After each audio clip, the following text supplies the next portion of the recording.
நிறுத்துங்க. எதுக்கு இந்த போட்டு அடிக்கிறீங்க? பாவம் என்ன செஞ்சாரு? அடிக்காம பின்ன தடை விட சொல்றியா? அவன் செஞ்சிருக்கிற வேலைக்கு. உதய சூரியனின் பார்வையிலே என்னடா சொல்றீங்க? உலகம் விழித்துக் கொண்ட வேளையிலே நல்லவர் எல்லாம் நலம் பெறுவார், நல்லவர் எல்லாம் நலம் பெறுவார் என்ற நம்பிக்கை பிறக்கிறது. மானசன ஒண்ணும் செஞ்சிடாதீங்க. அடச்சே, இவனா மானசன்? மானம் கெட்ட நாய் சார். நான் ஆணையிட்டால் அது நடந்து விட்டால். என்னடா பால் விளம்பரத்து வர பசுமாடு மாதிரி பல்ல காமிச்சுருக்கிற? நான் ஆணையிட்டால் அது நடந்து விட்டால். என்ன அந்த பக்கமா சுத்துற?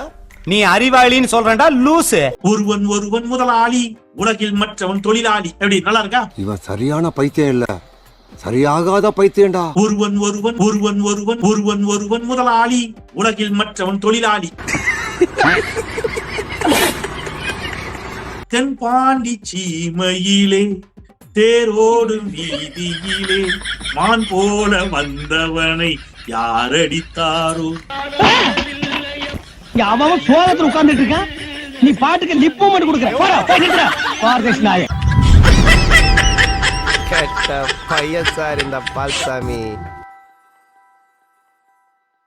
மின்வெட்டு தான் இப்போ அதிக பிரச்சனையா மாறி இருக்கு. என்ன பிரச்சனை? எங்க ஏரியால விளக்கே எரியலங்க.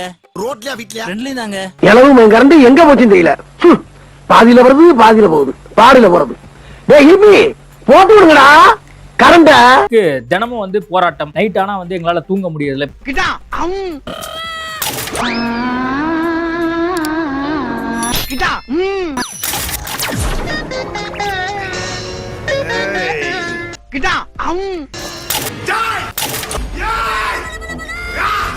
என் ஏரியாவுல விளக்கெரியல. சென்னையை பொறுத்த வரைக்கும் நேற்றே வந்து ஆவடி, அரும்பாக்கம், அது மாதிரி பல்வேறு இடங்கள்ல வந்து மின்வெட்டு அதிகமா இருக்கு அப்படின்லாம் வந்து சொல்றாங்க. நாம் யாருக்கு என்ன தீங்கு செய்தோம்?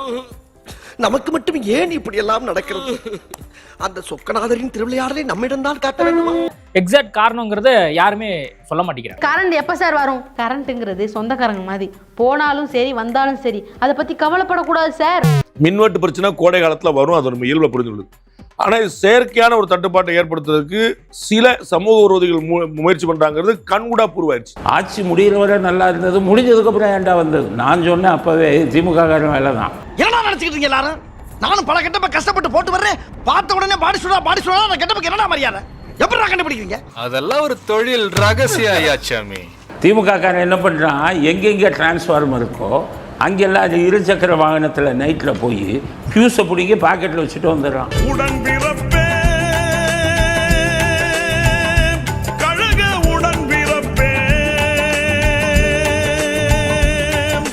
வாலண்டியரா போய் ஃபியூஸ் கேரியரை பிடிக்கிட்டு போறாங்க. ரிப்பீட்டரா 2-3 இடத்துல இருக்குது. சிசிடிவி ஃபுட்டேஜ் கிடைச்சிருச்சு. அதை வந்து இபி வந்து வெளிப்படுத்திருச்சு. அதுல ஒருவேளை ஏதேனும் கட்சிகளுக்கு தொடர்பு இருக்குமானால் அவர்கள் இன்னமும் பின்னடைவு சந்திப்பார். தோத்துக்கிட்டே இருக்கீடா. அப்ப பொதுமக்கள் நல்லா புரிஞ்சுக்கங்க, இந்த திடீர் மின்வெட்டுக்கு காரணம் யாரு? அவர்தான் ஸ்டாலின், உதயநிதி. எல்லாமே இவர் தானா? ஆக இவளையும் உங்க செஞ்சுட்டு பாத்தீங்களா தாவே காட்சியில மின்வெட்டு வருது. அவரே கொண்டு வைப்பாராம், அவரே எடுப்பாராம், பழி எங்க மேல போடுவாராம். பொதுமக்கள் அனைவருக்கும் சொல்றேன், திடீர் மின்வெட்டுக்கு காரணமே ஸ்டாலினும் உதயநிதியும் தான். அப்ப நீங்க எல்லாரும் போங்க போங்க. ரொம்ப நன்றிங்க. நீ இருடா, தட்டி புளிங்கடா இவனை.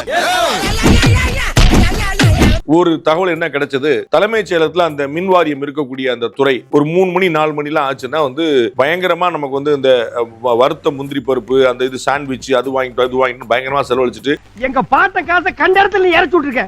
இன்னைக்கு ஒன்னு செம பெரட்டு பெரட்டா விட மாட்டேன். அண்மையில அந்த அமைச்சரவை கூட்டம் வந்து நடைபெற்றது. அதுல 400க்கும் மேற்பட்ட அந்த திட்டங்கள் குறித்து வந்து விவாதிக்கப்பட்டது அப்படின்னு வந்து சொன்னாங்க. அந்த திட்டங்கள் குறித்து கிட்டத்தட்ட வந்து ஒவ்வொரு திட்டங்கள் குறித்து ஒரு 6 செகண்ட் தான் பேசியிருக்காங்க, 7 செகண்ட் தான் பேசியிருக்காங்க. ஏன்னா ஒட்டுமொத்தமா 75 நிமிஷம் தான் வந்து அந்த மீட்டிங்கே நடந்து முடிஞ்சது. இதற்கு முன்னாடி நடந்த திமுக அதிமுக ஆட்சியில் நடந்த அமைச்சரவை கூட்டங்கள்ல எவ்வளவு ஃபைல்கள் வந்து பரிசீலனை பண்ணப்பட்டன, எவ்வளவு நேரம் நடந்துச்சுங்கிறது என்னைக்காவது டேட்டா எடுத்திருக்கீங்களான்னு பாருங்க. இல்ல அப்புறம் ஏன்டா ஏன் போடா போய் தொலைங்களேண்டா. 6 செகண்ட்ல ஒரு முடிவு எடுத்திருக்காங்க. அவ்வளவு வேகமா செயல்படுதா? சூப்பருங்க. போன ஆட்சியில நீங்க எத்தனை செகண்ட் எடுத்தீங்கன்னு சொல்லுங்க, எத்தனை அமைச்சரவை கூட்டம் நடந்துச்சு சொல்லுங்க.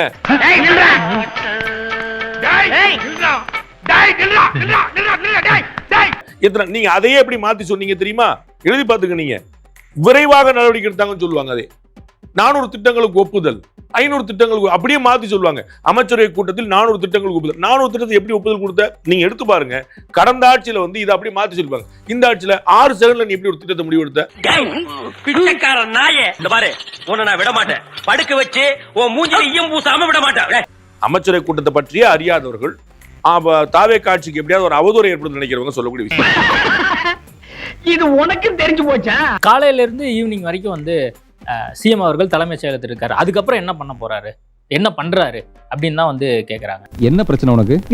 என்ன பிரச்சனை சிரிச்சுக்கிட்டு கேக்குற? காலையில இருந்து ஈவினிங் வரைக்கும் வந்து சிஎம் அவர்கள் தலைமைச் செயலகத்தில் இருக்காரு. அதுக்கப்புறம் என்ன பண்ண போறாரு, என்ன பண்றாரு அப்படின்னு தான் வந்து கேக்குறாங்க. சோ நீங்க 6 மணிக்கு மேல என்ன பண்றாரு அப்படிங்கிறது யாரும் சொல்லல. ஒவ்வொருத்தரும் சீமான் என்ன பண்றாரு, அன்புமணி என்ன பண்றாரு, எடப்பாடி என்ன பண்றாரு, உதயநிதி என்ன பண்றாரு. கால் சென்டர் கோகிலா கில்மா கில்மா கில்பாலே இக்கிலோனா இங்கே வேணாம் எரிக்க விடலாமா? 24 மணி நேரமும் அவர் அவைலபிளா இருக்க வேண்டாமா?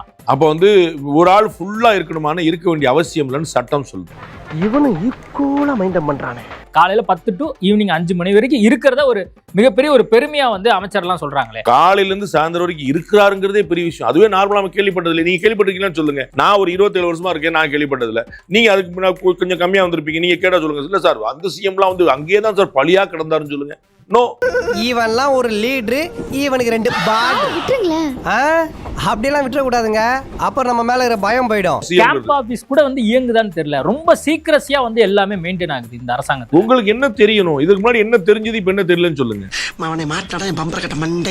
ஆனா இங்க ஒரு கேம்ப் ஆபீஸ் எங்க இயங்குது?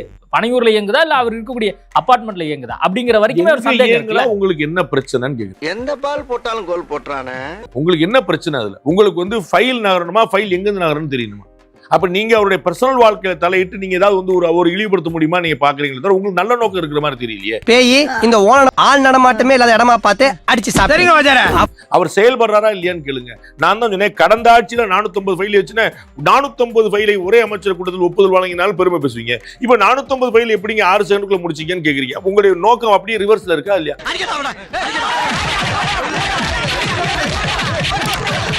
தமிழ்நாடு அரசு செயல்படுதா இல்லையான்னு கேளுங்க. இவ்வளவுதான் பாயிண்ட். தப்பு பண்ணிட்டாங்கன்னு சொல்லுங்க, ஊழல் பண்ணிட்டாங்கன்னு சொல்லுங்க, டெண்டர்ல காசு வாங்கிட்டு சொல்லுங்க. வாங்க பேசுவோம், கட்டாயம் கண்டிப்போம், போராடுவோம், எதிர்ப்போம், எல்லாமே செய்வோம். அவங்க வந்து சாயந்தரம் எங்க போனாரு, ராத்திரி எங்க போனாரு, என்ன நோக்கம் உங்களுக்கு? நீங்க எங்க இருந்தீங்க? இந்த ஒரு மாசத்துல அதிகமா பேசு பொருளா மாறினது இந்த ஆட்சி எத்தனை நாள் நீடிக்கும், எத்தனை மாசம் நீடிக்க போகுது அப்படின்னு சொல்லி அண்மையில மு.க. ஸ்டாலின் கூட இதை குறித்து பேசி. இதற்கு முன்னாடி 2017 இருந்து 21 வரைக்கும் திரு எடப்பாடி பழனிசாமி ஆட்சி இப்படிதான் சொன்னாங்க. இந்த அமாவாசையோட போயிடும், அடுத்த அமாவாசையோட போயிடும். அவங்க சாபம் விட்டே இருந்தாங்க, பிரார்த்தனை பண்ணிட்டே இருந்தாங்க, நடக்கல. அதே மாதிரிதான் இப்ப ட்ரை பண்றாங்க, நடக்கல. என்ன நீ பழனிக்கே பால்காவடி எடுத்தாலும் ஒண்ணும் நடக்காதுடா. எங்களோட சமூகத்தோட தான் போனாங்க, நீங்க எங்கள்ட்ட சொல்லிட்டு தான் போனாங்க. நீங்க இன்னைக்கு இந்த கூட்டணியே கிடையாது அவங்க சொல்லிட்டாங்க. திரு பேசணும்னு சொல்றாரு, மதச்சார்பற்ற முற்போக்கு கூட்டணி ஒரு கூட்டணியே கிடையாது போ அப்படின்ட்டு. இந்தி கூட்டணியில திமுக கிடையாது அவங்க அறிவிக்கிறாங்க. திமுக வந்து போலாமா கூடாதுன்னு தவிச்சு முடிச்சிட்டு இருக்கு. தென்பாண்டி சீமையிலே தேரோடும் வீதியிலே மான் போல வந்தவனை யாரடித்தாரோ.